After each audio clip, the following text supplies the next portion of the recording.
I want to talk about the kind of breach that doesn't start where you'd expect. Most owners picture a hacker hammering on their own front door, their network, their server in the back office. In 2026, that's not where the danger is growing fastest. The danger is growing fastest in the vendors you already trust. By the way, if you'd rather skip the lecture, we'll do a free evaluation of the tools touching your practice. The link is below. Now, here are the numbers, and they're sobering. This year, third parties are involved in roughly half of all healthcare breaches, and that share climbed about 60% in a single year. Of the 10 largest healthcare breaches in the first half of this year, 7 ran through a business associate or a vendor's system, not the practice's own walls.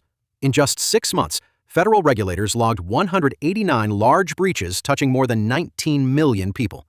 And it's not only the quiet data leaks. Ransomware is up around a third this year, and it's stopped being a big hospital problem. Small clinics are targets now. One medical center got hit in February and closed all 35 of its locations by the end of the day. When the software goes dark, the practice goes dark with it. Now, here's the part that should focus the mind. When a vendor loses your patient's data, the law doesn't let you point down the supply chain and walk away. You can't outsource the accountability. It's your practice's name on the notice that goes home to families, and your reputation that takes the hit, even when the failure happened on somebody else's server. So if every tool you plug in is a door into your practice, how do you decide which ones are safe to open? You set one hard rule and you don't bend it.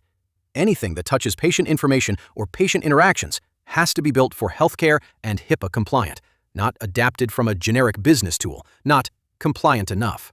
You ask the vendor how they handle your data, where it lives, and whether they'll sign a business associate agreement. If the answer is fuzzy, that's your answer. This is a standard we held ourselves to when we built ResponseRx, because the whole product lives against your reputation and your patient's words. Everything the engine crafts for your reviews is HIPAA compliant and written in your own brand voice, and you stay in control with optional approval. It was designed for healthcare from the first line, not bolted on afterward. If you want a straight read on whether the tools touching your reputation actually clear that bar, take us up on that free evaluation, or book a brand voice demo and hear your responses in your own voice.